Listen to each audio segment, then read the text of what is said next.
Hi all, welcome to my YouTube channel DRE works. ಈಗ ನಾವು waved button hole stitch ಹೇಗೆ ಹಾಕೋದು ಅಂತ ನೋಡೋಣ. ಸೊ ಇದು third type of button hole stitch. So ಇಲ್ಲಿ ನಾನು ಅದಕ್ಕೆ 5 ಲೈನ್ಸ್ನ ಡ್ರಾ ಮಾಡ್ಕೊಂಡಿದ್ದೀನಿ.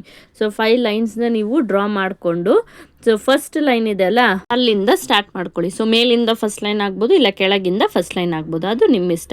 ಸೊ ಫಸ್ಟ್ ಲೈನಿಂದ ನೀವು ಚೈನ್ ಸ್ಟಿಚ್ ಹಾಕಿ ಸೆಕೆಂಡ್ ಲೈನ್ಗೆ ತರ್ತೀರಾ. ಸೆಕೆಂಡ್ ಲೈನಿಂದ ಚೈನ್ ಸ್ಟಿಚ್ನ ಪುಲ್ ಮಾಡಿ ಮತ್ತು ಫಸ್ಟ್ ಲೈನ್ ಇದೆಲ್ಲ ಅಲ್ಲಿಗೆ ಕೊಟ್ಟು ಒಂದು ಸ್ಮಾಲ್ ಚೈನ್ ಸ್ಟಿಚ್ನ ಹಾಕ್ತೀರಾ. ಅದನ್ನು ಲಾಕ್ ಸ್ಟಿಚ್ ಅಂತೀವಿ.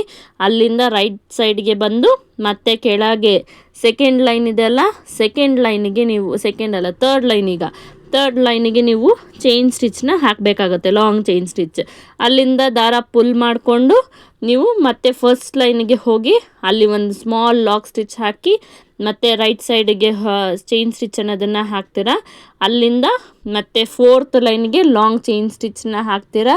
ಮತ್ತು ಸೇಮ್ ಪ್ರೊಸೀಜರ್ ರಿಪೀಟ್ ಮಾಡಿ ಫಸ್ಟ್ ಲೈನಿಗೆ ಹೋಗಿ ಅಲ್ಲಿಂದ ಲಾಕ್ ಸ್ಟಿಚ್ ಹಾಕಿದ್ಮೇಲೆ ಪಕ್ಕದಲ್ಲಿ ಒಂದು ಚೈನ್ ಸ್ಟಿಚ್ ಹಾಕಿ ಅಲ್ಲಿಂದ ಫಿಫ್ತ್ ಲೈನ್ ಲಾಸ್ಟ್ ಲೈನ್ ಇದೆಲ್ಲ ಅಲ್ಲಿಗೆ ಲಾಂಗ್ ಚೈನ್ ಸ್ಟಿಚ್ನ ಹಾಕಿ ಅಲ್ಲಿಂದ ದಾರಾನ ಪುಲ್ ಮಾಡಿಕೊಂಡು ನೀವು ಮತ್ತೆ ಏನು ಮಾಡಬೇಕಾಗುತ್ತೆ, ಒಂದು ಸ್ಮಾಲ್ ಲಾಕ್ ಸ್ಟಿಚ್ನ ಹಾಕಿ ರೈಟ್ ಸೈಡಲ್ಲಿ ಒಂದು ಚೈನ್ ಸ್ಟಿಚ್ನ ಹಾಕಿಬಿಟ್ಟು ಅಲ್ಲಿಂದ ಫೋರ್ತ್ ಲೈನಿಗೆ ಬರಬೇಕಾಗುತ್ತೆ.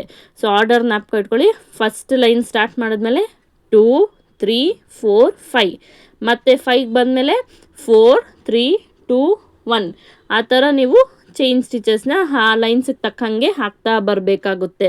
ಸೊ ನೀವು ಇದನ್ನು ಮೇಲ್ಗಡೆ ಲೈನ್ನ ಫಸ್ಟ್ ಲೈನ್ ಅಂತ ತೊಗೊಂಡಾದರೂ ಸ್ಟಾರ್ಟ್ ಮಾಡ್ಬೋದು, ಇಲ್ಲ ಕೆಳಗಡೆ ಲೈನ್ನ ಫಸ್ಟ್ ಲೈನ್ ಅಂತ ತೊಗೊಳ್ಬೇಕಾದ್ರೂ ಸ್ಟಾರ್ಟ್ ಮಾಡ್ಬೋದು.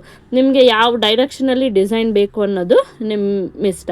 ಸೊ ನೀವು ಈ ಡಿಸೈನ್ಸ್ನ ಸಿಂಪಲ್ಲಾಗಿ ಯಾವುದಾದ್ರೂ ಕುರ್ತಾ ಡಿಸೈನ್ಸ್ ಎಲ್ಲ ಹಾಕ್ತಿರಲ್ಲ, ಕುರ್ತಾ ಡಿಸೈನ್ಸ್ ಚೂಡಿದಾರ್ದು, ಸೊ ಆ ಟಾಪ್ಸಲ್ಲೆಲ್ಲ ನೀವು ಇದನ್ನು ಸಿಂಪಲ್ಲಾಗಿ ಬೇಕಿದ್ದರೆ ನೆಕ್ಗೆ ಕೆಳಗೆ ಬಾರ್ಡರ್ಗೆ ಎಲ್ಲ ಯೂಸ್ ಮಾಡ್ಕೋಬೋದು. ಸಿಂಪಲ್ ಥ್ರೆಡ್ ವರ್ಕ್ಸ್ ಬೇಕು ಅಂದಾಗ.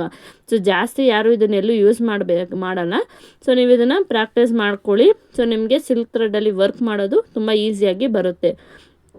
ನೋಡ್ಕೊಳ್ಳಿ, ಮೇಲ್ಗಡೆ ಚಿಕ್ಕ ಚೈನ್ ಸ್ಟಿಚ್ನ ಹಾಕಿ ನೀವು ಲಾಕ್ ಸ್ಟಿಚ್ ಅಂತೀವಿ. ಆ ಚಿಕ್ಕ ಚೈನ್ ಸ್ಟಿಚ್ ಹಾಕಿದ್ಮೇಲೆ ರೈಟ್ ಸೈಡ್ಗೆ ಬರಬೇಕಾಗುತ್ತೆ. ರೈಟ್ ಸೈಡ್ ಬಂದು ಅಲ್ಲಿಂದ ನೀವು ಕೆಳಗೆ ದಾರಾನ ತೊಗೋಬೇಕಾಗುತ್ತೆ. ಸೊ ಯಾವ ಲೈನ್ಗೆ ಬೇಕು ನೋಡಿಕೊಂಡು ಕೆಳಗೆ ದಾರಾನ ತೊಗೊಂಡು ಅಲ್ಲಿಂದ ದಾರಾನ ಪುಲ್ ಮಾಡೋದನ್ನು ಕಲ್ತ್ಕೊಳ್ಳಿ. ಸೊ ನೀವು ಹೇಗೆ ಸಿಂಗಲ್ ಬಟನ್ ಹೋಲು ಮತ್ತು ಡಬಲ್ ಬಟನ್ ಹೋಲಲ್ಲಿ ಮಾಡ್ತೀರಾ ಅದೇ ಥರ ಮಾಡ್ತೀರಾ. ಬಟ್ ಇಲ್ಲಿ ಏನಾಗುತ್ತೆ, ನಿಮಗೆ first line second line third line ಅಂತ ಆರ್ಡರ್ ವೈಸಲ್ಲಿ ನೀವು ಚೈನ್ ಸ್ಟಿಚಸ್ನ ಹಾಕ್ತಾ ಬರ್ತೀರಾ. ಸೊ ಇಲ್ಲಿ ಸಿಲ್ಕ್ ಥ್ರೆಡ್ ಹ್ಯಾಂಡಲ್ ಮಾಡಬೇಕಾದ್ರೆ ಸ್ವಲ್ಪ ಕೇರ್ಫುಲ್ಲಾಗಿ ನಿಧಾನಕ್ಕೆ ನೀವು ಹ್ಯಾಂಡಲ್ ಮಾಡ್ಕೊಳ್ಳಿ. ಸೊ ಮತ್ತೆ ಅದೇ ಥರ ಇನ್ನೊಂದು ಕಡೆಯಲ್ಲಿ ಕೇರ್ಫುಲ್ಲಾಗಿರಬೇಕು. ನೀವು ಆ ದಾರಾನ ಲಾಂಗ್ ಚೈನ್ ಸ್ಟಿಚ್ ಹಾಕಿದ್ಮೇಲೆ ಹಿಂದ್ಗಡೆ ಪುಲ್ ಮಾಡ್ತೀರಲ್ಲ, ಆ ಕಡೆ ನೀವು ಕೇರ್ಫುಲ್ಲಾಗಿ ಮಾಡ್ಕೋಬೇಕಾಗುತ್ತೆ. ಸೊ ಇಲ್ಲಾಂದರೆ ಒಂದೊಂದು ಸತಿ ಸಿಲ್ಕ್ ಥ್ರೆಡ್ ಅನ್ನೋದು ನಿಮಗೆ ಹಾಗೆ ಕಿತ್ಕೊಂಡು ಬಂದುಬಿಡುತ್ತೆ. ಸೊ ಇಲ್ಲಿ ಯೂಸ್ ಮಾಡಬೇಕಾದ್ರೆ ಸಿಲ್ಕ್ ಥ್ರೆಡೆಲ್ಲ ಹಾಕಬೇಕಾದ್ರೆ ನೀವು ಟುಲಿಪ್ ನೀಡಲ್ನ ಯೂಸ್ ಮಾಡಿ. ಅದು ನಿಮಗೆ ಸ್ಮೂತ್ ಫಿನಿಶಿಂಗ್ ಇರೋದ್ರಿಂದ ಎಲ್ಲೂ ನಿಮಗೆ ದಾರ ಕಟ್ಟಾಗೋದು ಕಮ್ಮಿ ಇರುತ್ತೆ.